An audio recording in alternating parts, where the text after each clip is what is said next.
What is it about music, whether it's writing music, playing music, listening to music, or seeing a live band, that helps us to cope with some of the hardest parts of being a human? What is it about music that helps us through anxiety, depression, or any number of the mental health issues facing millions around the world? I'm Jeremy Houtsma, licensed mental health counselor, musician, music lover, and host of Safe and Sound podcast. On Safe and Sound, we take a look at the power of music and therapy on mental health struggles with some of your favorite musicians from the punk, emo, and post-hardcore scene of the late 90s and early 2000s. You'll also hear from therapists and other professionals in the mental health field about the effect of music and community on issues of anxiety, depression, and trauma. You can find Safe and Sound on all major podcasting platforms, with episodes released every 2 weeks.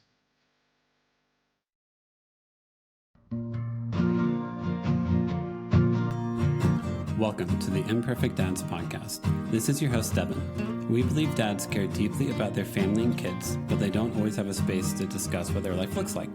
Our podcast is a space for dads to discuss the ups and downs of fatherhood and how they feel like they're holding it together or how they're not. Thank you for joining us for this episode. This podcast is part of the Never a Face Network. Make sure to follow them on Instagram or go to the website neverafacenetwork.com. On this episode, we have on Steve from the band Punchline, Blue of Colors, and the podcast A Band Called Punchline.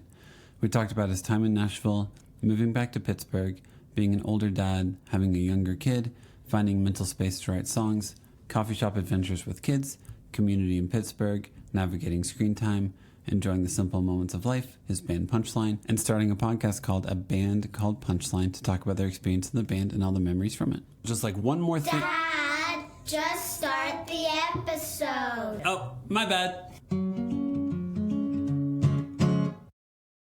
So let's start with the most basic first question. How many kids you got? Ages, all that good stuff. I have one son, he's 3.5, and I'm learning as I go. It's my first go around. I didn't have a lot of previous experience, not a lot of little kids in the family. Really always thought that I wanted kids and was on board, and now it's here. And I just believed when everybody I saw was like, they seem so happy. You know, it seems like a pretty fulfilling thing. And I believed in the process, and now I'm here, which is not an instant thing. You know, it takes time to grow, which I think is really interesting and part of the ride. But yeah, a son who's 3.5. Yeah. They always will give dads like the heads up of like, the first 2 years are going to be a lot. Like a lot of the fatherhood moments you think of are like, they're a teenager, I'm teaching them how to drive. They're a kid, we're throwing a ball or something like that. And it's like, it's going to take a bit to get there. And there's still ways to show up, and you're going to learn how to support your partner, your wife, and your kid, but it might not look the way you thought it would. So just know this is a journey to becoming a dad, not more than you probably realize. Right. I feel like I'm a little bit of an older dad, but when we were having the baby at the hospital, the picture that I saw in the hospital, like the dad's freaking out and losing it, I felt like I was like a little, not calm and collected, but I feel like I had the benefit of having just more life experience to be prepared for that, albeit what an event. Oh my. Yes. Don't need to get into that today. Yeah. But I do think about that you know, I think it would be cool to be a young dad and it be maybe a little more chaotic because you haven't had the luxury of time to live your life.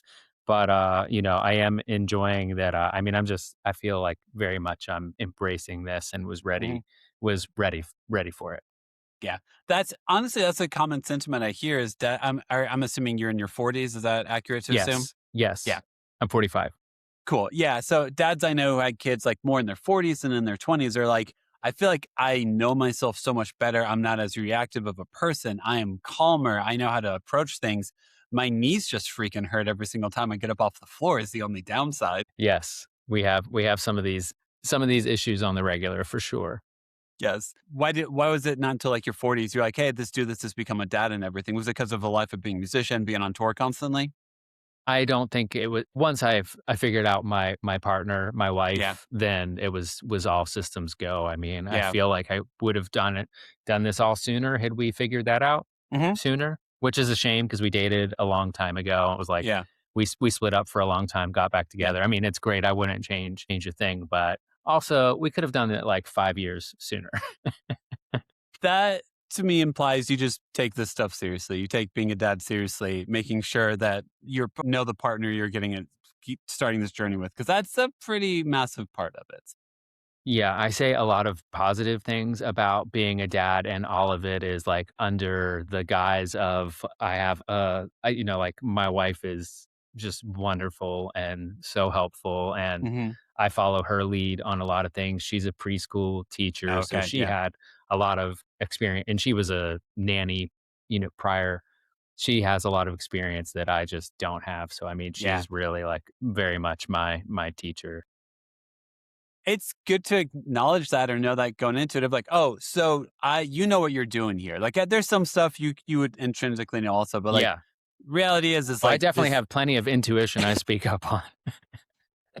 How's that go? How's No, I feel pretty set in my ways. Like I just feel like such a dad, like, things that I will have maybe hard lines on just that we're not gonna do. And, once for my kid to just always be like nice and yeah. polite and things, there's a lot of things, I'm sure. Yeah. It's really interesting to realize that, like, well, I think kids are a constant mirror, right? So, like, they're just constantly reminding you if you're being nice or impatient. Like, go to the grocery store Mhm. with your kid and you'll realize, like, you'll hear them be like, oh, get out of the way. And you'll be like, oh, did I say that last time we were here? Damn it. That's not good. We walked outside today and my son said like, "Oh, it's lovely. It's a wonderful day." And I'm like, "All right, that's what we want. That's what we want to hear." That's right. And then your wife is there being like, well, that's because I say that. And you're like, God damn it. She's very positive, and I feel lucky for him that his first two, so she's a teacher, but we were all home her first 2 years, so he had the Mhm. liberty of like hearing us talk to each other Yeah. all the time, and that seems like it has to be foundationally Yeah. huge. Or I feel for parents who are single parents and they don't Hmm. have, like, their kid doesn't get to hear them talk to another adult. But Yeah. not that there aren't other adults around, you know what Yeah. I'm saying.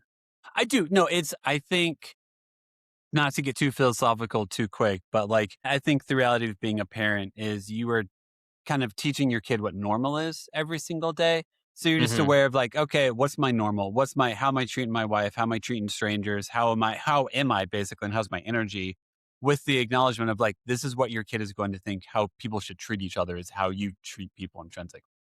Am I supposed to say something No, immediately no, after no, that? I no, need no, a no. Just, need a minute to process it. yeah, right. You can't, but like, my hope is that, like, hopefully I love my wife in a way in which my kids know it's obvious that I love them. And so for them to be around that energy is something like, I want you to think that, like, the way your mom and I get along and, like, interact with each other is a healthy relationship. And I hope it is one. So later on in life, whenever you start to date people, like, I hope I'm setting a good standard for you. Right, right. Yeah, I like showing that like the people and the relationships are really what this whole thing is about. And I think he's picking up on that. Yeah, that's awesome. It's fun. What are your kids into? My oldest just finished Harry Potter, which is Oh, pretty that's fun. awesome. Yes, and I don't think you would know this yet, but like, they've gone back and done like graphic novel versions of like a lot of books that we read as like kids, or even Cool. like, I know like The Hunger Games is now a graphic novel, or they did the first one of that. But there's this whole thing of like making like literary things like that into graphic novels, and my daughters love graphic novels, so lots of reading, lots of time spent at the library. My middle child plays soccer, so I coach her soccer team. My youngest likes to kick a soccer ball, but he doesn't like to do it in an organized setting, which is a great thing to navigate as well. Very cool. Yeah. We doing Or music over there? let's see what I mean. I have a guitar over here somewhere. I have like Taylor's and stuff. I went to Belmont, so I lived in Nashville for like 18 years. Oh, cool. I lived Yeah. in Nashville for almost 5 years. Okay. What area of Yeah. town did you live in?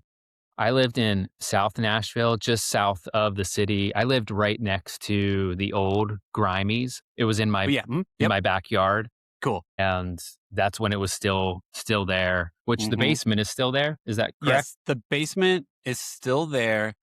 'Cause they've been on Trinity Lane now for like, oh, I don't even know how long. But they bought like the building next to and turned it into Grimey's too, which was like Yes. very used music focused. And then I think whenever they said, we need to get out of this space, then they moved to Trinity. And I think, Grammys too, I think is now last time I drove by it, which I haven't lived in Nashville for like 2 or 3 years now, would have been, I think it was an Enterprise or like a car rental, which that rate, like the incline to go down was like freaking brutal. You'd like bottom out It on your car was, every that's time you right. do that. That's funny. Yeah, I had a good time living there. It feels like it was sort of a music education Yeah. in a way. Like I went to this different place where I was around all this music, a lot of it which was different from which I was used to. Hmm. Not as much punk rock bands. Watched all of my punk rock band friends go country, which was Hmm. bizarre. Yep. And just to see so many friends and people doing like things of high caliber in the music industry was super inspiring to be around. And a lot of people who I toured with that I thought, wow, if we lived in the same city, we would be friends. Hmm.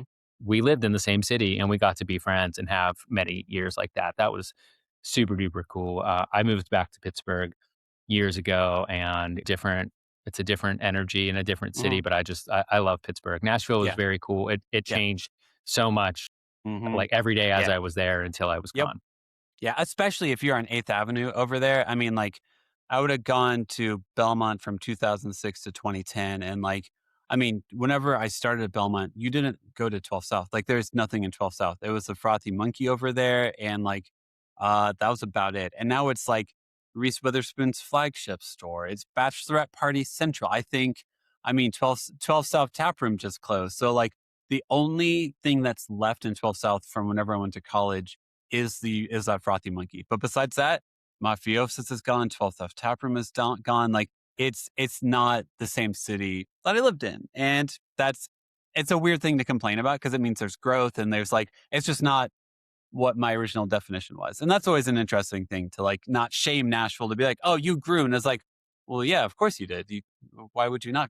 So it's just Mhm. interesting. There was this red brick building across the street from the Red Door in Midtown, Yeah.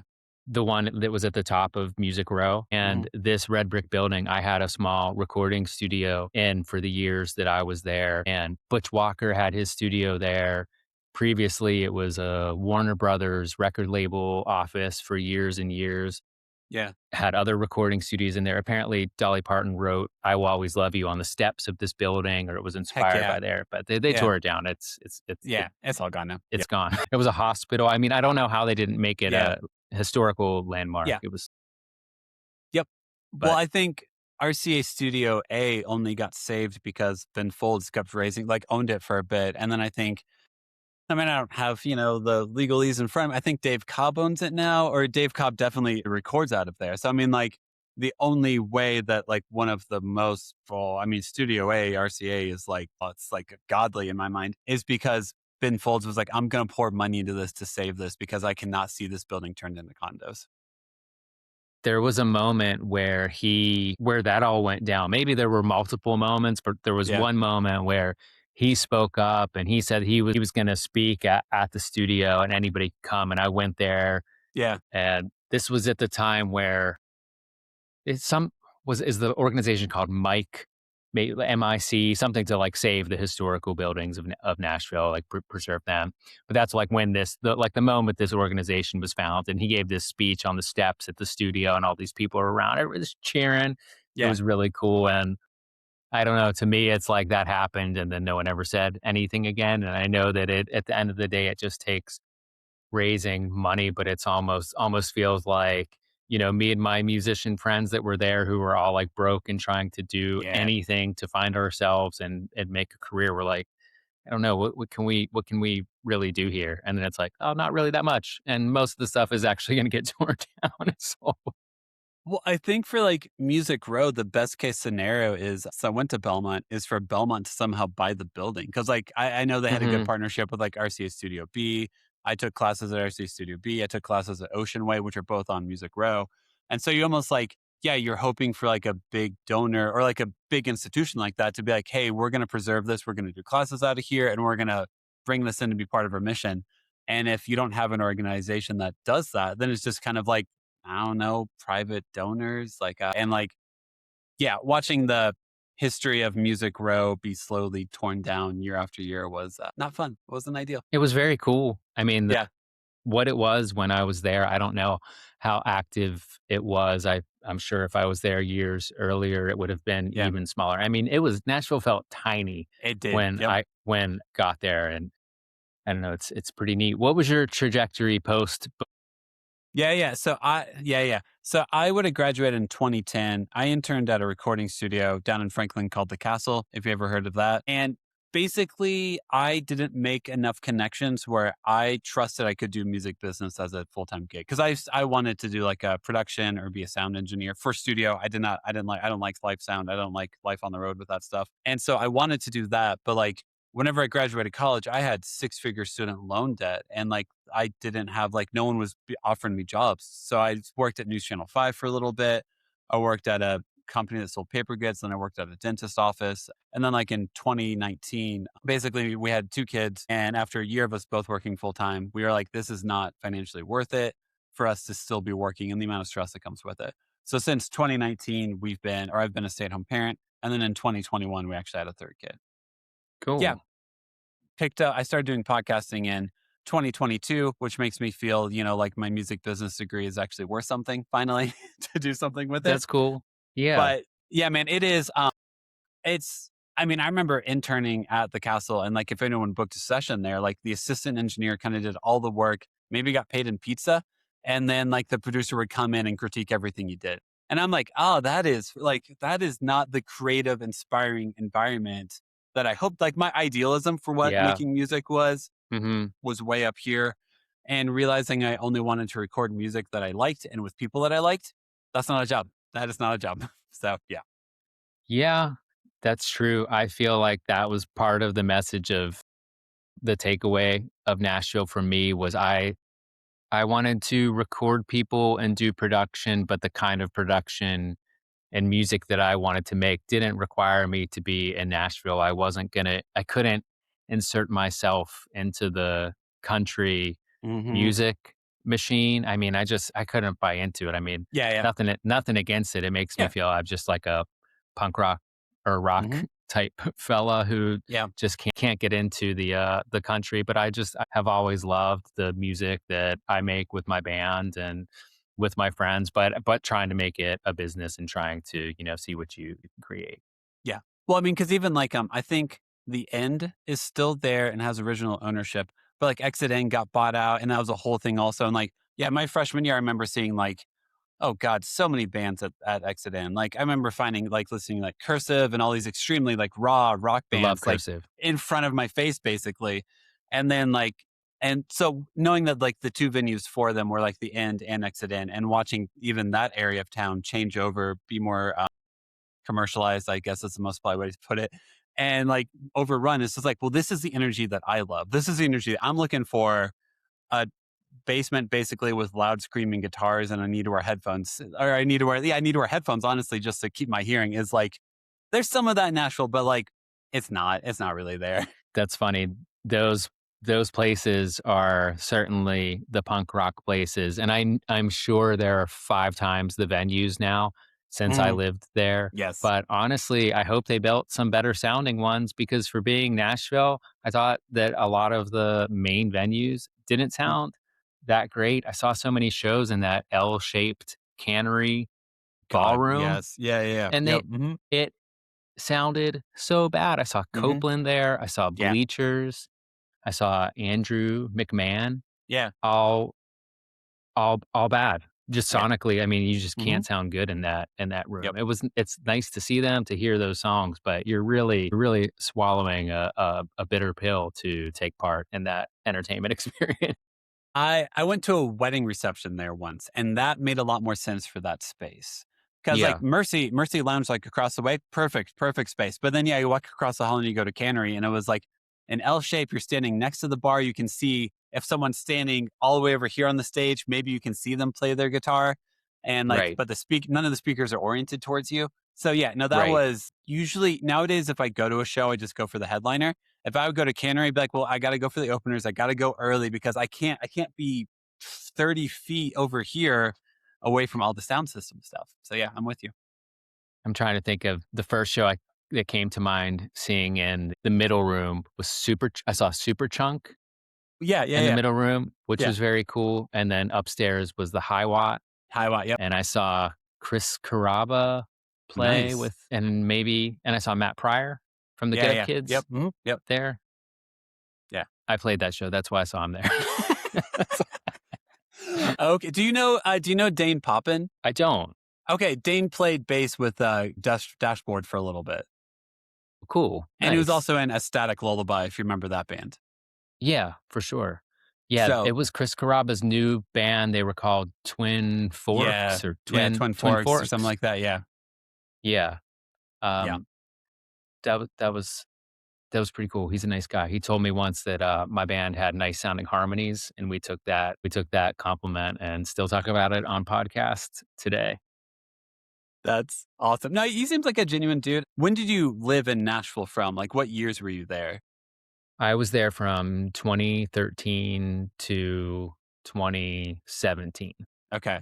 Which also would have been like the great exodus of like what Anthony Ranieri from Bayside lives down there now. Chris Carrabba lives down there now. The guy who founded Vagrant lives down there now. So there's a lot of people from like this pop punk, emo, whatever, hardcore scene who started moving to Nashville. So like it would have been natural to be like, oh, maybe there's a scene for this, as opposed to just people looking for a suburb life that's a little bit calmer than whatever. It was cool because a lot of those bands did start to play Nashville because they lived. In the beginning, most of them would go on tour and just not play Nashville, which was pretty funny. It was cool. I remember we had only played Rocketown prior to living in Nashville. Yeah. Which was, I mean, that gave us a really warped vision of what Nashville was, not warped in the sense of the Warped Tour. Yes. At all. We played there with like Hawthorne Heights. Yeah, that sounds in about 2009. Yeah. And I think that was maybe our only Nashville show. And we played there since. Like when I lived there, we played a couple times and we played at the end. Yeah. And that was very cool. We played this one show like where we went back after I lived there and we played at the end. And like all my friends were there and that's cool. it was a Punchline show, but it was super, super cool. Yeah, that's awesome. Yeah, because Rocketown was like basically, I mean, I interned there for a little bit. I helped them with like some data entry stuff. And I didn't realize that they're basically kind of like part music venue, part like after school program to like help kids. Like it's a skate shop. It's like, say, I'm assuming playing that venue. And I think you would have played newer Rocketown because Rocketown was a location and like, no, 2009 it would anyway. It like has had a couple iterations of like venue playing stuff. And like the current one is like makes sense. But the older one was like, yeah, part church, part, I don't know. It was memorable. When I thought of the closest landmark to Rocketown, I thought of the ping pong table at Martin's Barbecue. I really like that ping pong table and playing ping pong in Nashville. Yeah. Martin's is also pretty solid barbecue as well. It was cool. A lot of barbecue down there if you like barbecue. So if you lived in Pittsburgh for so long, do you have family in Pittsburgh as well? Like, is that part of like the fun of being back home and having a kid now as you are closer to your actual like immediate family too? Yes, me and my wife both grew up in the Pittsburgh area. We have family here and roots and bands and all that. That's so cool. I mean, it makes it a little bit easier as opposed to like, I mean, my parents live in Indiana and we live out here in Denver. And so like, yeah, it's a discussion to get to see grandparents and stuff. So as opposed to like, okay, cool, we can work it out, but it's not like a plane flight to get to. Is one less logistic to figure out. Absolutely. Denver seems like a very unique city. I mean, I've been to Denver many times. I feel like the last couple times I was there, it felt like it was a little turned up, maybe from the abundance of legal weed. I can't really tell, but just always interesting.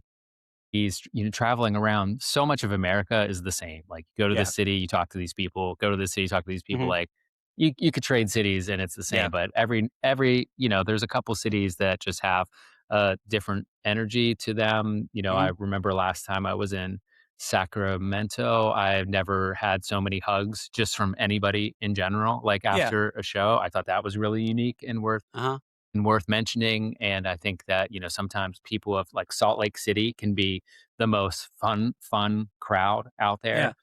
They they have less alcohol in their drinks. Like it's not because they're on drugs.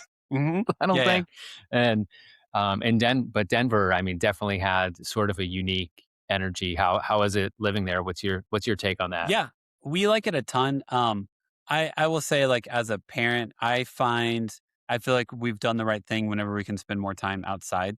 And like, it's just very easy in Nashville to be outside out here. There's a lot, we live like Denver suburbs, so we're not like Denver proper. So like, there's tons of cool playgrounds. There's cool places to go hike. There's cool places to go ride your bike. There's like lots of like lakes and reservoirs. So you can go have a beach day if you want. So like, that was as a person who's a stay at home parent, like during the summer, I'm like, okay, let's get outside and do something. In Nashville, Midwest, anywhere like that, it's so freaking hot by 9 a.m. Like you go outside with your kids and like everyone's drenched in sweat. And you're like, oh, well, like, I guess it's another inside play day. Here we go. So I find it a lot more fun out here to like be outside. And genuinely, I just feel like I'm doing a better job. If I can limit the opportunities for screens and kids begging for screens, then I feel like I've done a decent job as a parent that day. This whole life is a funnel to screens. It's all just a funnel to screens and things on screens and video games. I see it, and I see us all doing it too. And it is a real pickle that we've gotten ourselves into. Yeah. How do you feel like because I mean, my 4.5-year-old son, I really don't like YouTube for him because like, if he watches a show, I feel like there's a story arc, and once the story ends and the credits roll, then he's like, okay, cool, the show's over. With like YouTube, it is constant. It is always like, here's the next video. Here's the next. It is just like constant dopamine hits. And he'll have like, not tantrums, but he'll like throw a fit whenever we turn off YouTube, but he won't if we turn off like a Bluey. Have you started to experience any of that with your son yet? Where you're kind of like, we need to avoid this. Yes, the weird toy videos and trying to get my head around what the right parameters are so I can tell him so he understands what it is that's liked and don't like. But I mean, there's a lot of videos already that are super entertaining and pleasing that were probably made by AI or don't have a human. But I feel like I do want there to be want him to be watching a face. You know, cartoons are cool and cartoons with storylines, but I feel like if it's going to be somebody's YouTube show, I mostly want it to be like a person on it or people talking so that it's like socializing in some way. But yeah, we're pretty against weird toy videos. I was just telling him, I said, look, the people that are Bluey is made by the people who make Bluey. What's on YouTube is people who watch Bluey and they make things like Bluey because they like it. I was like, we want you to watch things made by the people who make Bluey. So that's where we're at so far. But he's always like, do you like this, Dad? Is this one okay, Dad? Yeah. I mean, I'm okay with it. And like, some of it is like, best example is whenever watching my son, whenever we turn off YouTube, he's like, is sad. He throws a fit. And I'm like, what dopamine hits did that video just give you? What did that just do to your brain? And like, it's similar, like what giving your kid like a whole donut and watching them lose their mind. And you're like, oh, I'm the one who gatekeeps this. I'm the one who says, this isn't healthy for you. You're a child. You just want to consume more. I get it. So like, you have the moment like once or twice of watching your kid go crazy after watching something. And you're like, oh, you just don't do this again. That's basically what this means. Right. I just see how you can just tune out and fall into the rhythm of these super pleasing, eye-catching. I mean, it's incredible what they can do. Also, I will say there were some people at a gathering at my house last night who were above the age of 70 years old, wonderful people related to me, showed me a video of like an AI video of like two little kids, like a boy and a girl, having a fight in a car as like a married couple would, but they're AI little kids. And these people were just cracking up and loving this. I'm like losing my mind. Like, what are we doing? And it was funny, but it's barely funny. And so if people were already that into this stuff that's like barely funny or barely interesting or barely needed that much creativity, it's just a slide into screen world. It is. And like, I don't know, I grew up listening to like punk rock music, all this stuff. And like, it deeply offends me because it's so lazy. I'm like, rebel against something, have a voice, do something, like fight in some way. And so to watch someone be like, type in a prompt to make their art, is very hard for me to get behind. It's very hard for Right. me because it seems like so many shortcuts, and all those shortcuts offend me to my core. And to know how to like communicate that without just being really aggressively like F this, never like get this out of my face. It's like, Right. calm it down, man. Like settle down a little bit. But also, I don't like this. It's a crazy world we're living in. I don't know It what to is. say. Right. Tell me about like, okay, so for making music and stuff, I know you're in Punchline. Are you in other bands as well, or is Punchline your main gig? I have Punchline, and then I make music that is my own music called Blue of Colors. That's Hmm. a little more indie rock. Do you have like when you record stuff, do you have a home studio or do you go somewhere to record it? It varies project to project. Recently, I have been at least doing my own vocals in my Hmm. house for basically like all of my music, which gives me the liberty to like figure out how to sing it first Yeah. and then take my time with it. I do feel like now that I have a kid, things are changing and we might need to figure out how to go into a studio to Hmm. be a little more partitioned off from the world Yeah. to tap into the magic needed to make a great album Hmm. and whatnot. But so far, yeah, I have a home studio here, and lately it has been challenging to get Hmm. back there. But I do a lot. I do a lot of songwriting.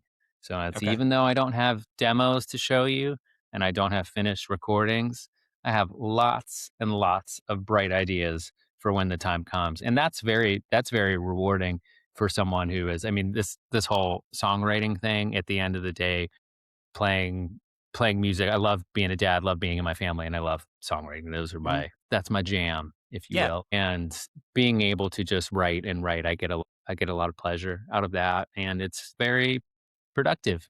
I think by the time we go to the studio to record, to have better ideas to start with. It's taken a long time to learn. Sometimes you run into ideas with songs where you like the idea and you know there's something there, but maybe there's a part of it that you just can't figure Hmm. out.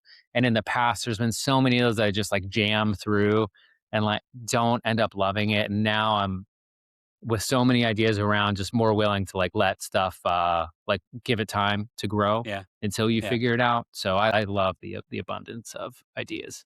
Yeah. I think it's interesting to learn like that your subconscious will do some good work on like a creative thing. It's because sometimes if I put all my focus on like I'm gonna do a different guitar track, I'm gonna do a different bass line or something like that, then I almost like overthink it. I'm like, oh, I'm just gonna step away from the song for a little bit and I'll come back later. But like younger version of self was like, no, no, no, this needs to be good now. And it's like, I mean, why? Like I just come love back to it stepping later. away. Step Yeah. Like, away. yep. I wrote a second part to a verse idea that I came up with over 15 years ago Hmm. recently, and I'm okay with it. It needed the time, and the Yeah. part's perfect. I Yeah. don't know why I came back to it, but I did, and now that one will eventually get recorded. It's very fun, the whole songwriting thing. If people don't know, I play in a band called Punchline.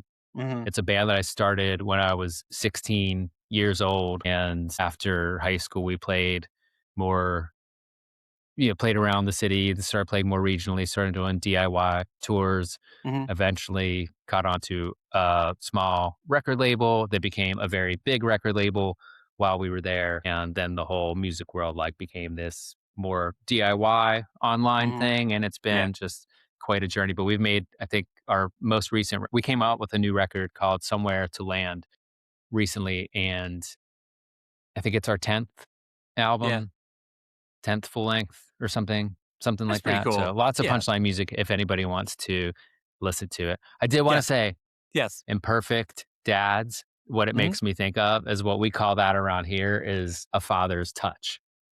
When his shirt is on Yeah. backwards, when his pants are on backwards. Yep. Yep. Yep. Yep. Yep. Yep. Okay. If you ever have a second kid and have a daughter, my wife will always be like, I think the thing she worries about with me, being full time parent for them is their hair. Cause like I don't brush my hair. I don't style my hair. I don't care. Right. And she's like, no, no, no. I can tell whenever you attempted to brush the girl's hair. So she's more taught them how to do their own hair because of a father's touch to it's not going to turn out well. And just accepting that is kind of hilarious at the same time. That is. We all have a laugh around here about it. Yeah. Or you look up and you're like, why is that? Oh, because you did it. Okay. Yeah. No, that makes sense. Yeah, that tracks. That tracks. Yeah. Yeah. Is your like when you're not doing music stuff, do you kind of take over the responsibilities of like primary parent, making sure like you're around for your son and taking care of all that stuff, or is that more your wife since she's more in that No, world? it's me. Okay. It was her until she went back to teaching Hmm. about, oh, I guess just in September. So it's been almost a year. Yeah. So that's been me in the lead, which I work from home. So he's, doing a hybrid of daycare and at home and Yeah. some grandmas around. It is what it is. Yep. That then makes sense why you would like if you have a bunch of song ideas but not the demos, it is such a different mental space to go from like, all right, let's make sure this kid is entertained, let's play with them, let's make sure I'm meeting some of their needs, then to be like, now go sing that chorus. And you're like, okay, Absolutely. how many times? This is gonna take a bit. Absolutely. I mean, there's so many things in life that require you to sit down and be in the moment to figure something out that Hmm. it's hard to. I have 15 minutes to go work. Like, oh, go Yeah. solve a big problem for, with what you're working on. Yeah. It's very challenging, but we're all making it work. And Hmm. when everything's working, it's so good. Yeah.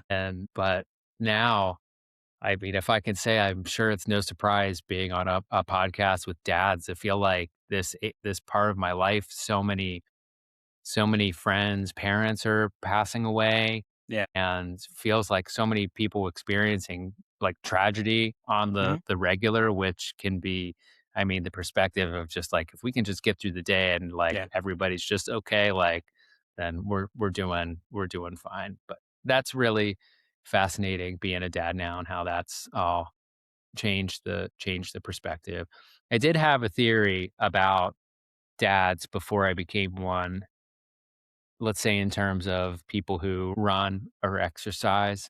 I always wonder, like, some people become dads and then it seems like they become so productive. And I did realize before I had a kid, that's because when you have 20 minutes to run, you go run You go as run. fast as You you go can run. Yep. because that's all the time that you have. Because you don't know You when it's don't gonna have come back. Yeah. Yep. You don't know. So if you wanna do it, you go do it, and you go do it right now, Pretty which much. I got to do earlier today, and Did you? I feel Nice. great now. Yeah. Yeah. How you define like self-care or looking out for yourself just drastically changes. Cause like before it's like, man, I'm going to go to concerts as an easy example. I'm going to go out to dinner first. I'm going to go watch the opener. I'm going to go to the headliner and then I'll maybe get a drink with a friend afterwards and come home. If I go to a show now, it's like, I'm going just for the headliner. I'm going to like, headliner's going to go in at 9. I'm going to leave my house at 8. That way I don't feel like I'm Right. leaving my entire family. And then whenever that show's over, like I'll probably just come straight home. So like just even that, it's like, no man, if I get an hour or two to go to a show, that's phenomenal. For younger version of myself would have been like, oh, this is a whole day to go to a show. And it's like, Right. no, you're good. Enjoy the 2 hours you get. Absolutely. I remember going to dinners with friends and be like, "Why are we doing Dude. this all the time? Like, we just go to dinner all the time." Yep. And now I'm like, "Oh man, I wanna go to dinner with my friends. It'll be so fun." Yep. Well, I don't know So, about you, but anymore, like if I go to dinner with a friend, which is genuinely, sadly, not as common as it should be, like when we get to the hour mark of hanging out, I'm like, is it like, I know my wife has said kids are good, everything's good, but like, do I stay out later? Like, or I need to get like, what do I do here? And it's like, calm down, man. You're good. Like, just enjoy time with your friend. You'll be okay. beautiful.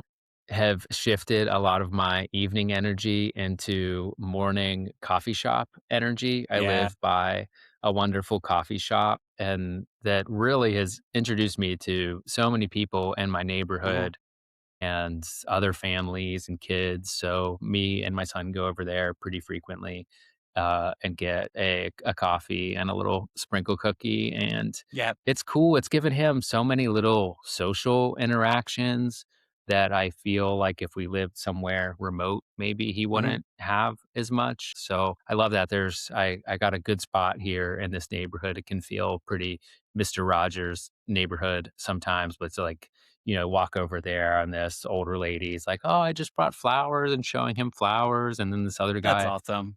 showing him, it's grandkids around. It's all very cool.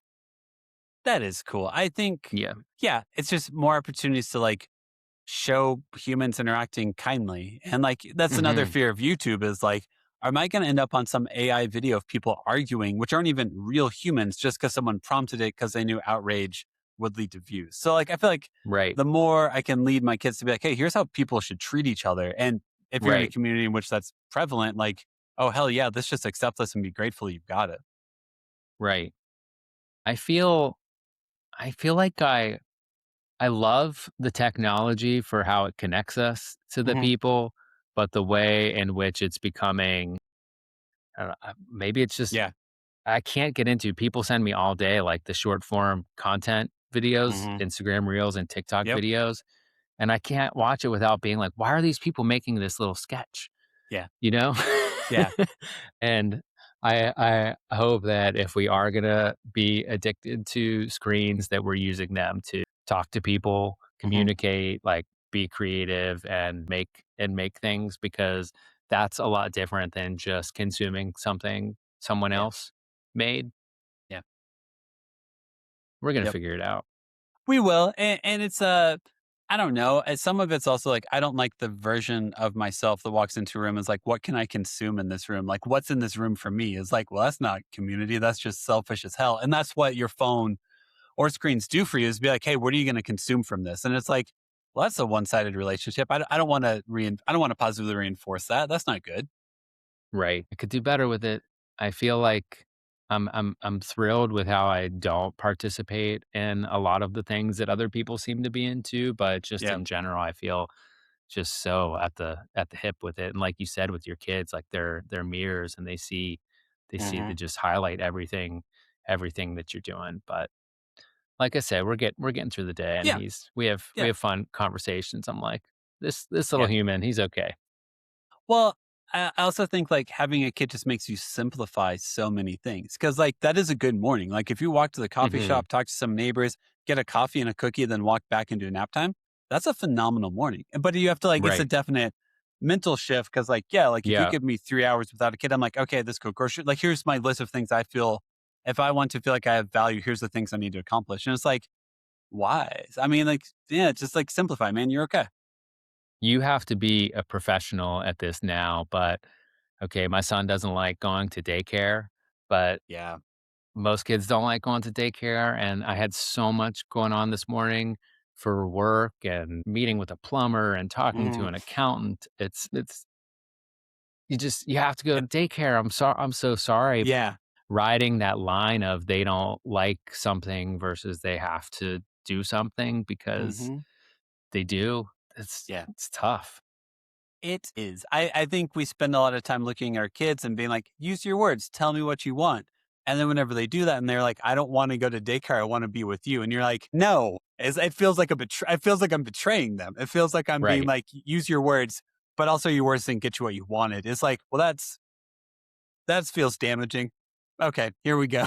We told him last night, me, him, and my wife were sitting there and we said, now raise your hand. Anybody raise your hand if you would love to stay home tomorrow and us all just play together and like go out and have fun in the sun. And we all raised our hand. Yeah. We said, see, we would all that's all what any of us want to do, but we can't. We have to go work Hmm. and have these things that we have to do as people. And we'll all be together soon. Day by day. Pretty much. It's the only way to do it, and it's reality. I think most of being an adult is like, all right, I got to talk to the HVAC guy today. Oh crap, I need to follow up on this. I need to follow up on this. I don't want to do any of that. I would rather do none of this. But that's not good. That's not, I can't do that. Right. Right. Before we wrap up, one thing I do want to ask you about is like with making music and promoting it, like how's that feel for you now with like Punchline and stuff where like you're going to record an album, you're going to release it out there, getting people to pay attention to your music and like actually find your music. How's your headspace with that nowadays? Cuz you guys have an established career, you've got 10 albums or so. How do you feel like getting people to find your music? How much does that annoy you? Because that exhausts me about like doing a podcast. It's like, someone please just find this podcast. Does that ever like feel like a brick wall you're running into as a creative type? Totally. I mean, Yeah. you have to be and I mean, to be a it's like you have to be a successful Instagram expert to Yeah. be a successful musician. So it's challenging and I have done okay at adapting and in other ways terrible.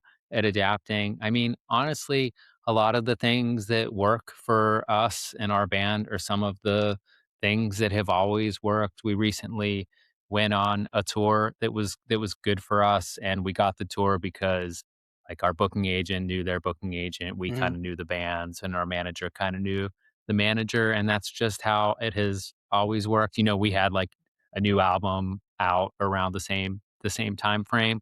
So I tell myself all the time, like, you must only compete with former versions of yourself and Yeah. really try to tune out what's around you and use what you don't like as a compass towards what you do. Like, oh, Mm-hmm. you don't like doing this? We'll find a way to do something. But it's really easy in this world to say like, I don't want to play by the rules, but then you don't go and play by your own rules. You just don't play, Yeah. So it's very easy to just say, I'm not going to play by the rules, and then like you're off on your own island over here. But we continue to have opportunities and continue to have new songs. Mm-hmm. Our band is I mean, I feel like we have a really special thing with the people in our group. It's basically all the people that started the band.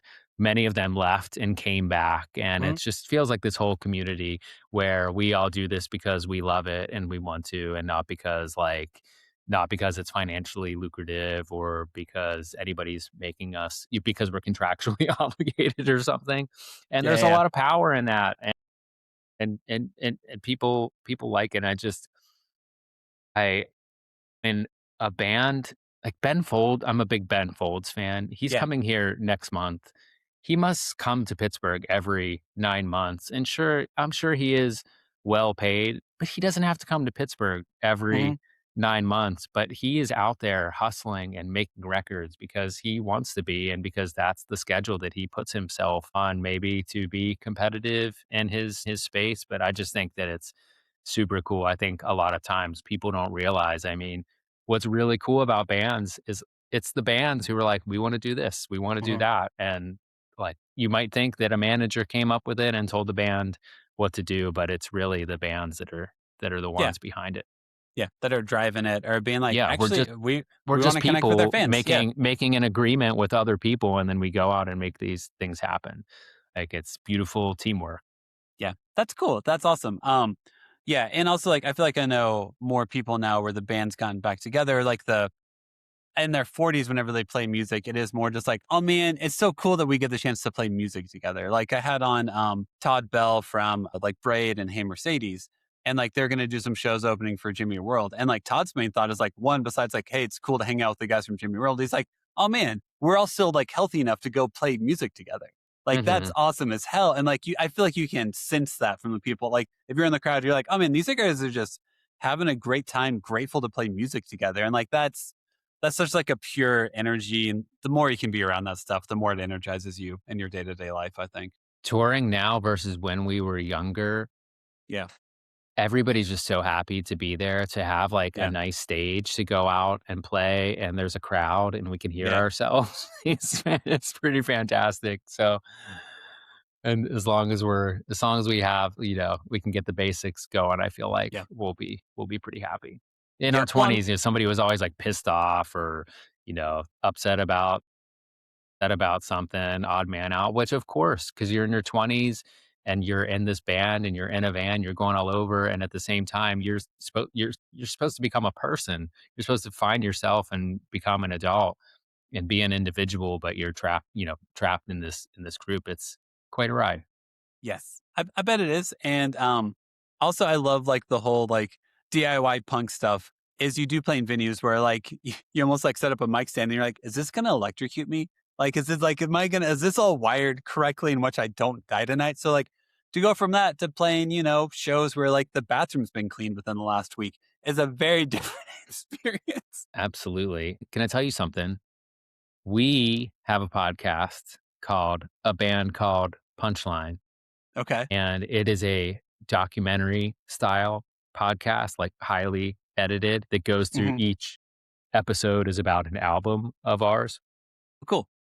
And when we started to make this, we involved the former band members And really, it was the making of the podcast that helped kind of bring us all closer Cool. together and Yeah. usher us into this new era where we had our old guitar player rejoin the band. We made a new album, and we've been back out there on the road and honestly, like touring and playing to a degree that we haven't in a long Mhm. time.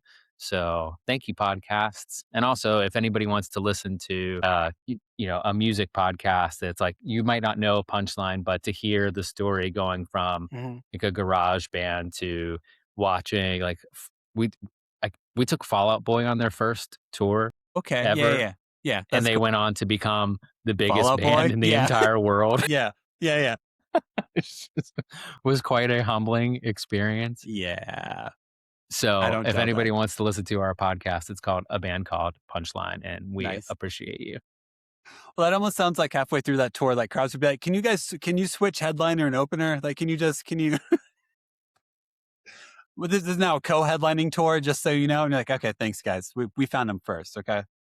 I think we played a show with them in Detroit one year for 5 people, and 2 years later they played to like 23,000 Yeah. people, something like that. It was, I mean, Yeah. it was insane to see happen and super cool.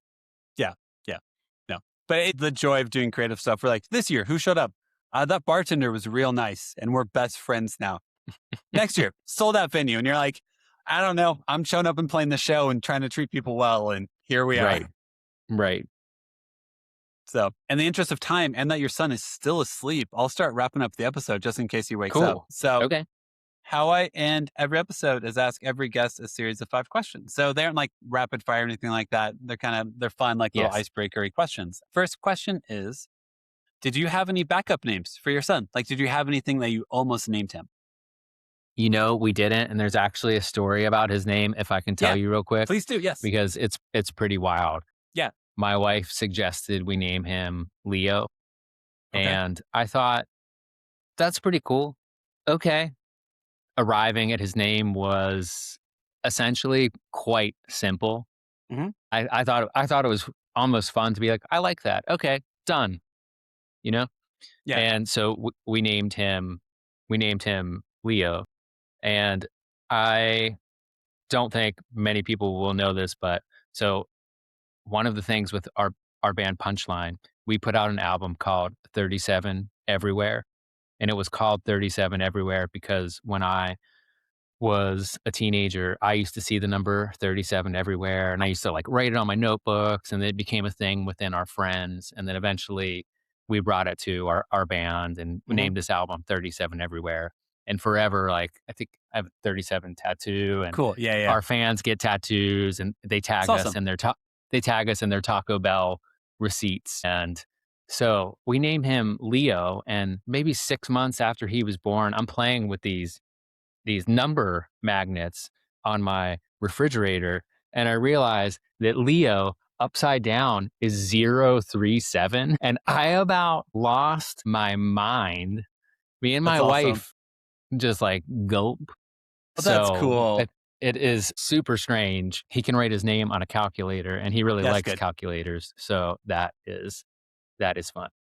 That's awesome. I find that stuff fascinating. Like the number 22 has always been one that's like circled around me for some reason. And you Cool. just accept it. You're like, whatever, this is the number. That's I don't great. know why. It just keeps popping up. And why not? Why not like lean into it a little bit? Love it. That's so cool. Next question. Do you have a favorite like TV or movie dad? A favorite TV or movie dad? I mean, I've been watching a lot of Bluey, and Yeah. Bluey's dad, Bandit. I mean, Yeah. you Top don't tier. get much better than Top he's tier. top tier for sure. And Okay.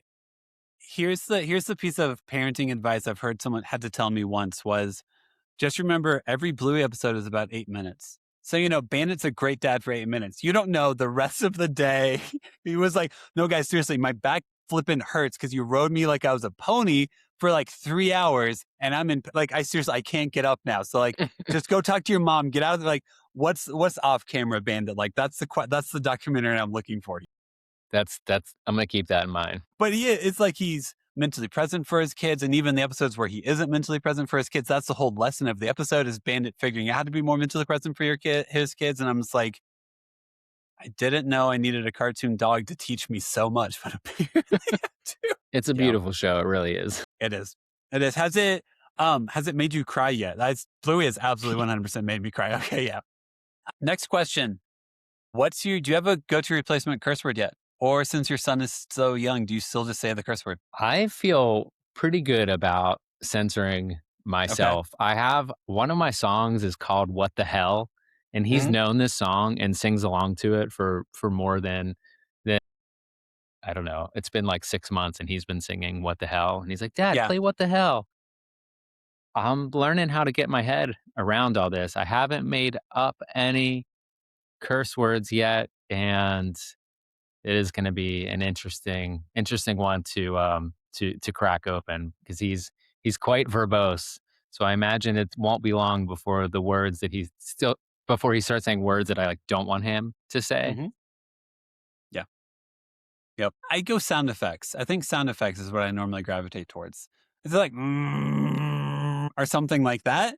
Because you can't it's not a growl. First of all, I'm not growling at my kids, but it's just a low it's just a groan. I can see doing the curses.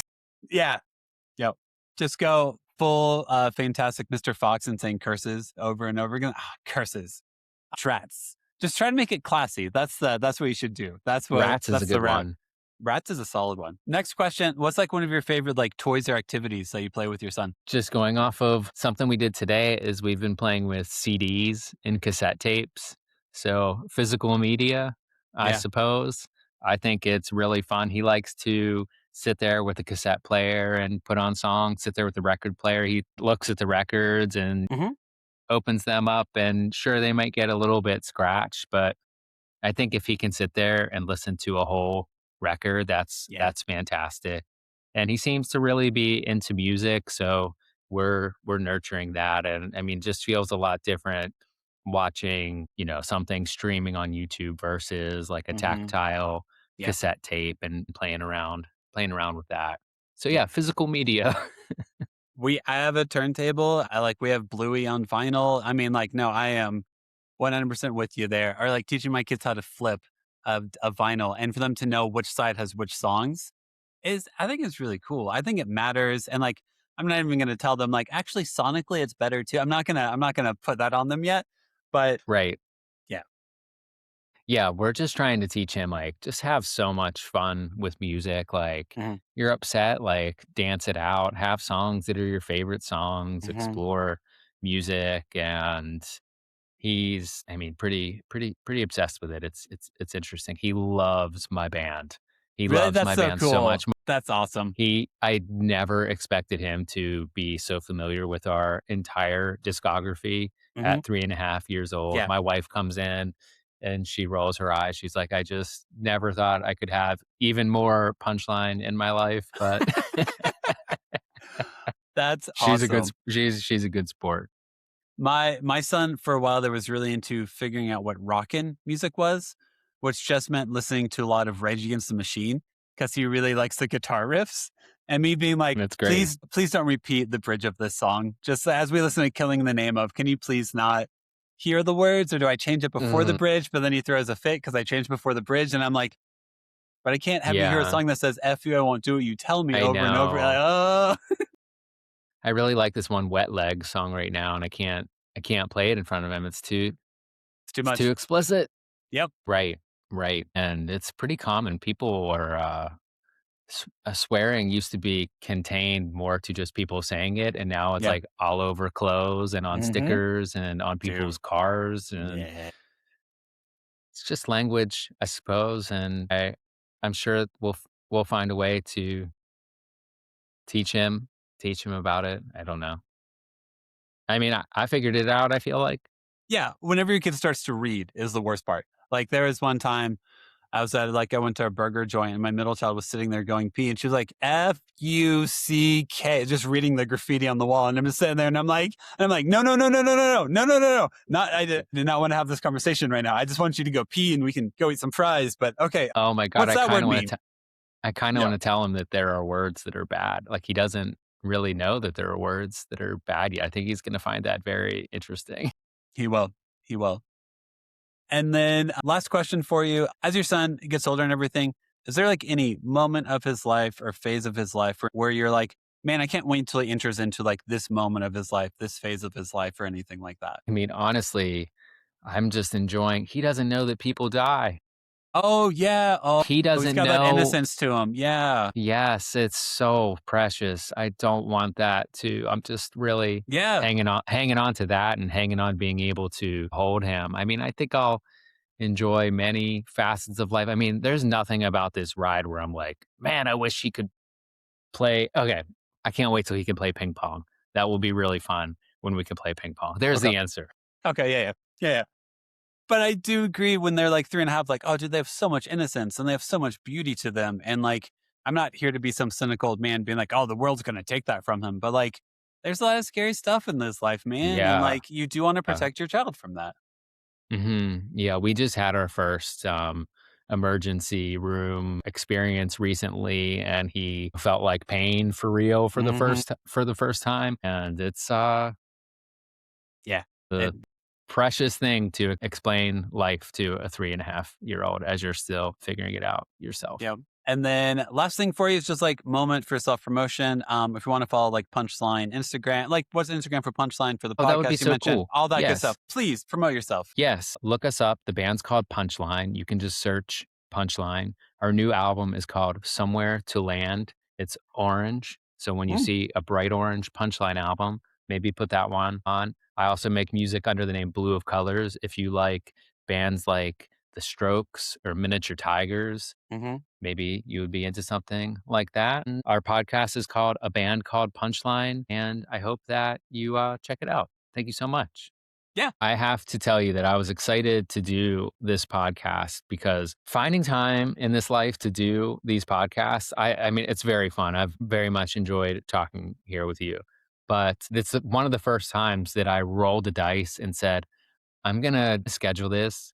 I'm going to try to get him to sleep. Yeah. And if he can't, well, at least it's the Imperfect Dads podcast that I will be flaking out on. Yep. And I feel like there's a little bit more leeway to do so. But it all worked out. Look at that. It has built-in grace. Like if you are ignoring your screaming son in his bedroom so you can talk about how you enjoy being a dad, that's just so you know, not the energy I'm looking for. We will reschedule it. We'll figure it out. But like, yeah, no, there's already a built-in, like, I'd rescheduled someone last week because it was a snow day out here. And he was like, yeah, you're at home with 3 kids. Why would you ever do a podcast episode on this? And I'm like, yeah, no, it wouldn't make any sense at all. So heck yeah.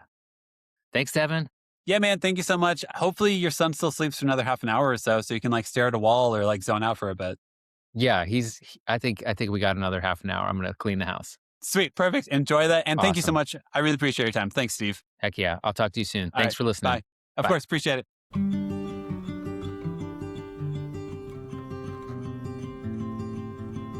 Thank you so much for listening to the episode. Make sure to follow us on Instagram, TikTok, and YouTube at the Imperfect Dads Podcast. And make sure to give us 5 stars wherever you listen to us. Music, editing, and production is all done by me. Make sure to tune in on Mondays and most Thursdays for new episodes. This podcast is part of the Never a Phase Network. Make sure to go to neveraphasenetwork.com to learn more about them.